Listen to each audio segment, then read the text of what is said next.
Hello and welcome back my YouTube channel which name is boat talk के YouTube channel में आप सभी का स्वागत है। सो गाइस, पिछली वीडियो में हमने बता दिया था कि आपका सिलेबस क्या है, कि आपके इंग्लिश सेकेंड का सिलेबस क्या है और उसके एग्जाम्पल के बारे में हम लोगों ने चर्चा कर लिया था। ठीक, तो आज पार्ट 4 में हम लोग, ये पार्ट 4 है जो 12 से स्टार्ट होगा। पार्ट 3 1 2 3 करके हम लोगों ने वीडियो डाल दिया है। अगर उसको नहीं देखा है तो वीडियो देख लीजिएगा, इस वीडियो के डिस्क्रिप्शन में लिंक दिया होगा। ठीक, तो वहाँ से जाके आप लोग पहले 3 पार्ट देख लीजिए, उसके बाद ये चौथा पार्ट देखिएगा। ठीक, तो चौथा पार्ट हम लोग को पढ़ना था यहाँ से 12 से। ठीक, ये दिया है translate the following into English. ठीक, मतलब जो दिया गया है, फॉलोइंग मतलब दिया गया है, ट्रांसलेट मैंने ट्रांसलेट करना इनटू इंग्लिश, मैंने जो दिया गया है उसको अनुवाद कीजिए इंग्लिश में। ठीक, तो इसको जो दिया गया है, यानी एक ईमानदार व्यक्ति सदैव न्याय और सच्चाई के पथ का अनुसरण करता है। ठीक, एक ये सेंटेंस हो गया। अब आगे दिया है, वह कभी किसी को धोखा नहीं देता है। ठीक, वह कभी नहीं धोखा देता है किसी को। ठीक, इसका मतलब यही होगा। आगे दिया है, ईमानदारी सच्चे सुख व शांति का स्रोत है, यानी जो ईमानदारी है वो सच्चे सुख व शांति का स्रोत है। अब आगे दिया है, उसके लिए ईमानदारी ही सबसे उत्तम नीति है। ठीक, तो इसका देखो कैसे बनाया गया है, मैंने एक इसका वीडियो बनाया है, देख लो कैसे उसका होगा। जैसे दिया है यहाँ पे, एक ईमानदार व्यक्ति सदैव न्याय और सच्चाई के पथ का अनुसरण करता है, तो इसका देखो कैसे बनेगा।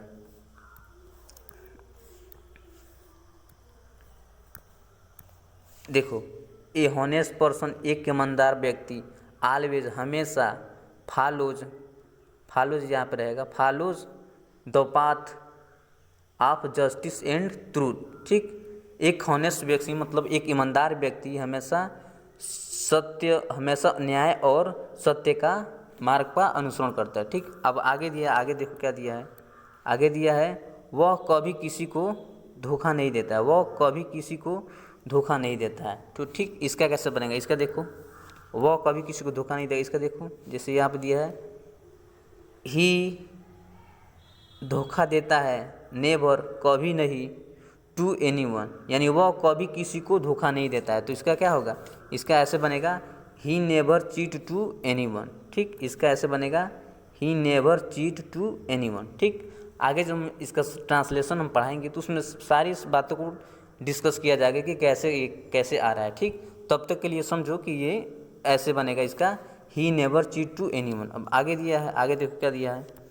आगे दिया है, ये ईमानदारी सच्चे सुख व शांति का स्रोत है, ईमानदारी सच्चे सुख व शांति का स्रोत है। तो इसका कैसे बनेगा, देखो कैसे बनेगा इसका। आगे दिया है, ईमानदारी सच्चे सुख व शांति का प्रतीक है। तो यहाँ पे दिया है, honesty is the source of true happiness and peace, यानी हॉनेस्टी मतलब ईमानदारी, इज है द सोर्स माने स्रोत, ईमानदारी स्रोत है, of the true happiness and peace, माने सच्चे सुख व शांति का ईमानदारी स्रोत है। ठीक, इसका हिंदी ऐसे होगा।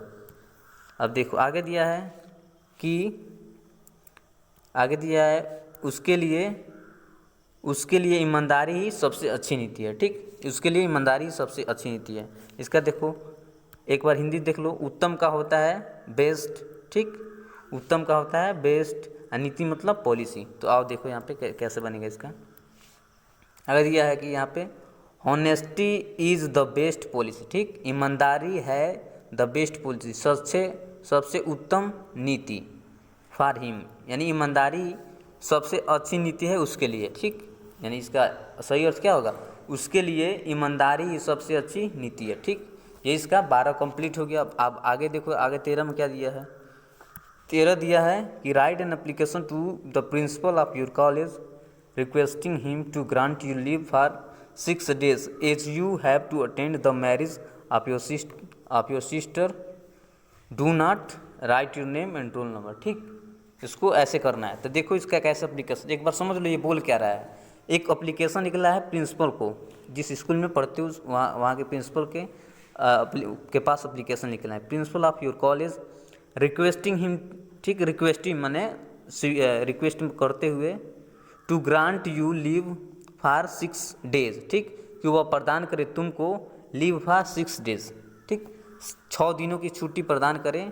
क्यों, कहाँ लिए प्रदान करेंगे, ताकि इसलिए कि as you have to attend the marriage of your sister, क्योंकि तुम्हारे मैंने सिस्टर की शादी है इसलिए तुमको छुट्टी चाहिए, उसी के बारे में लिखना है। तो देखो इसको मैंने लिखा है कि कैसे, इसे देख लो। अब देखो, मान लो एप्लीकेशन लिखोगे तो एप्लीकेशन का लिखने का तरीका देख लो कैसे को। जैसे यहाँ पे टू है, सबसे पहले टू लिखते हैं। टू इसलिए लिखते हैं कि ये गतिशील पत्र है, इसलिए टू लगाते हैं, ठीक। टू द प्रिंसिपल, ठीक, प्रिंसिपल लिख दिए, प्रिंसिपल के पास लेटर लिखोगे, ठीक। अब डीएन इंटर कॉलेज, अब उस प्रिंसिपल जिस स्कूल के प्रिंसिपल है उस स्कूल का क्या नाम है, जो भी नाम हो ये यहाँ पे लिखोगे। अब वो स्कूल किस राज्य में है और किस जिले में है वो लिख दोगे, ठीक। तो लिख दोगे to the principal DN inter college, उसके बाद से कुछ नहीं करो, जो भी तुम लोग का है जो मर्ज लिख देना, ठीक। अब देखो, अब वो प्रिंसिपल सर है या मैडम है तो यहाँ पे लिखोगे, ठीक। अगर सर होंगे तो सर लिखोगे, उनसे अपनी बात यहाँ पे कहोगे। अगर यहाँ पे मैडम होंगे वो तो यहाँ पे मैडम लिख के बाकी सब बात बोलोगे, ठीक। तो देखो ऐसे लिखा जाएगा, सर लिख दिए, ठीक। उसके बाद से I beg to say that, ठीक। आई बेग मतलब मैं बड़े बढ़िया तरीके से say that I am student of class 10th, ठीक, कि मैं कक्षा 10 का छात्र हूँ।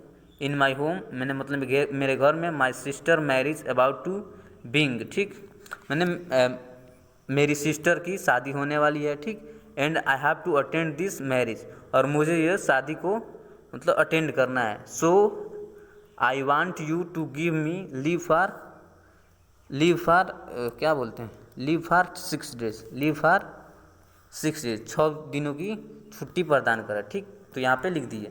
अब लास्ट में लिख दोगे I shall be highly oblige to your act of kind, मतलब मैं आपका कृतज्ञ रहूँगा इसके लिए, अगर आप छुट्टी दे दिए तो मैं इसके लिए आपका कृतज्ञ रहूँगा। अब नीचे क्या लिख दोगे, योर ओबीडियंटली, जो भी हो XYZ, नाम नहीं लिखना है, ठीक। और डेट जिस तारीख को इशू कर रहे हो वो लिख दोगे, ठीक। अब आगे दिया, ये तो कंप्लीट हो गया, 13 भी कंप्लीट हो गया आपका।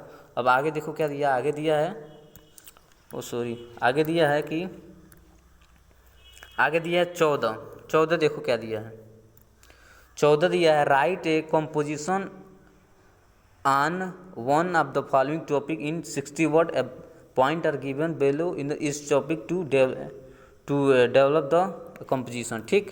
अब देखो, अब इन तीनों पे या फिर इस पे लिख दो, ऐसे इसको बोलते हैं कंपोजिशन, मतलब रचना होता है, रचना करना है। ABC 3 टॉपिक दिए हैं, इसमें से किसी एक पे लेके आपको रचना करना है। रचना मतलब ऐसे लिखना है, ठीक, जिससे एक आइडियल टीचर की रचना कैसे होती है, मतलब क्या क्या गुण होने चाहिए उसके पास, वही दिखा है। अभी इसमें हेडिंग भी दे दिया है, देखो यहाँ हेडिंग दिया है, हिज नेम लिख देना है, एड्रेस लिख देना है, उसकी उपस्थिति लिख देनी है, अपीयरेंस मतलब उपस्थिति होता है, ठीक। हिज बिहेवियर उसका कैसा है, ठीक। मेथड टीचिंग मतलब किस तरह पढ़ाता है, इसकी क्वालिटी क्या है, और लास्ट में कंक्लूजन लिख देना कि क्या उसमें कमी है और क्या उसके पास होना चाहिए, ठीक। तो ये लिख देना है, ठीक। या फिर अगर ये लिखते हो तो ये भी लिख सकते हो, सेम उसी तरह है इसका। हालांकि हम आगे चल के टॉपिक वाइज तुम लोग पहले ही बोले कि पढ़ाएंगे आगे चल के, ठीक, तो बता दिया जाएगा आगे चल के। अब देखो 15 नंबर दिया है, ये 6 नंबर का, इसके पहले भी ये वाला था जो ये भी 6 नंबर का है, 6 नंबर का, ठीक। तो आगे चल के हम लोग बता देंगे, ठीक। और आगे दिया unseen passage, read the following passage carefully and answer the question set theorem, ठीक। अब देखो ये पढ़ के हम लोग को, ये पढ़ के पूरा जो दिया है इसको पढ़ के, अब 2 क्वेश्चन दिए हैं 3 नंबर का, what did mother Teresa do for the orphan, ठीक। What award were given to her, ठीक। ये 2 क्वेश्चन दिए हैं। जैसे क्वेश्चन पहला क्या दिया है, what did the mother Teresa do for the orphan, मतलब अनाथों के लिए मदर टेरेसा ने क्या किया, ये पढ़ के इसका उत्तर दे देना है, ठीक, इस क्वेश्चन का। अब नीचे क्वेश्चन क्या दिया है, दूसरा question, what award were given to her, मतलब क्या क्या अवार्ड मतलब पुरस्कार उनको दिए गए हैं, उनको मतलब मदर टेरेसा को दिए गए। हर मीन्स स्त्री के लिए, यानी मदर टेरेसा के लिए प्रयोग हुआ है। तो मदर टेरेसा को क्या क्या अवार्ड दिए गए वो लिख देना इसमें से पढ़ के, ठीक। तो आज के टॉपिक में इतना ही था। अब लास्ट टॉपिक आप लोग का इसके बाद आएगा, ठीक। लास्ट टॉपिक आएगा आपके फर्स्ट सेक्शन का, ये सेकेंड सेक्शन था, ठीक। सेकेंड सेक्शन आपका कंप्लीट हुआ। पूरा मैंने पूरा सिलेबस के साथ और उसके एक एक क्वेश्चन के साथ मैंने पूरा बता दिया कि कैसे क्वेश्चन पूछता है और कैसे सिलेबस है उसका। ठीक, अब हम अगली वीडियो में जो लास्ट पार्ट आएगा, लास्ट पार्ट में हम बताएंगे कि आपका फर्स्ट पेपर का मतलब फर्स्ट सेक्शन का सिलेबस क्या है। ठीक, उसमें सिर्फ सिलेबस बताएंगे। ठीक, और पार्ट जब आएगा आपका न्यू, जब सिलेबस आ जाएगा यूपी बोर्ड से पूरा एकदम, तब आपका बढ़िया से बता दिएगा। ठीक ना, तब तक के लिए जय हिंद। अगर आपने वो वीडियो जो पार्ट 1 2 3 नहीं देखा है तो इस वीडियो के डिस्क्रिप्शन में लिंक दिया गया है, तो जाके उसके देख लीजिए। तब तक के लिए जय हिंद।